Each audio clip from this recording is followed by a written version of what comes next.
Hello and thanks for joining us from our studios in Israel. I'm Aaron Porras here with ILTV's morning briefing.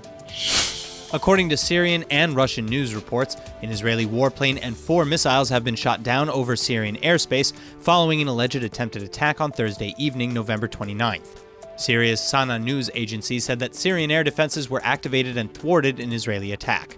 Kiswa, the supposed target, is home to multiple alleged military installations belonging to Hezbollah and Iranian militias near Damascus, just 50 kilometers north of Israel. Assuming this is true, it certainly wouldn't be outside of Israel's character to target this area, and attacks aimed at Kiswa in the past have also been attributed to Israel, including an attack just this past May in which 15 people were killed. But Israeli officials have rejected all such claims, both of the recent attack and of the downing of an Israeli aircraft. In fact, according to the IDF spokesperson's unit, a Syrian surface-to-air missile was fired, but into an open area of the Israeli Golan. The spokesperson continued, however, that, quote, "At this stage, it's not clear whether a missile actually landed in our territory," end quote. As if to inflame tensions further, though, this attack comes as Israeli relations with Russia remain damaged over the downing of a Russian aircraft in September. Russia responded by demanding more cooperation and intelligence sharing from Israel, as well as by installing S-300 surface-to-air defense systems in Syria.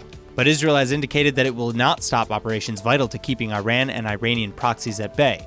Just hours before this alleged attack, for example, an Iranian Boeing 747 airliner reportedly smuggled weapons to Iranian proxy forces via the first-ever direct flight from Tehran to Beirut.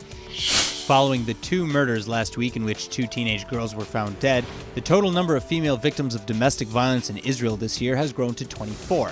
And in response to this horrific trend, a nationwide women's strike for Tuesday has been announced with the goal of having the government and police do more to prevent this sort of violence.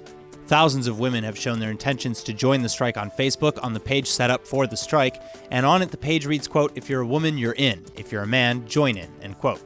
Many workplaces across the country have indicated that they'll shut down in support of the strike, and many more are also allowing their workers to strike without harming their work conditions or salaries as well. Amongst the supporters are Rami Levy and Tivtam grocery chains, Fatal Hotels, Haaretz News, the National Student Union, the Israel Teachers Union, and some high-tech firms as well. And several municipalities, city halls, suburbs, and Arab towns all over Israel are also backing the demonstrations. Stav Arnon, one of the protest's organizers, said, quote, "Last year, 250 million shekels were earmarked for countering violence against women, but the government is delaying the funds and so far less than 10% have been provided," end quote. Protests also took place last week in main cities in Israel like Tel Aviv, Haifa, Beersheba, and elsewhere as a result of the government's shooting down a bid for the forming of a committee to investigate violence against women. But Prime Minister Netanyahu said he voted against it because it was presented by the opposition. The opposition, however, said they only made their proposal when the government failed to deliver the one that they promised weeks before. In other news, the holiday season is back, and what better way is there to welcome in the month of Christmas than with thousands gathering in Bethlehem outside the Church of the Nativity, where Jesus is said to have been born.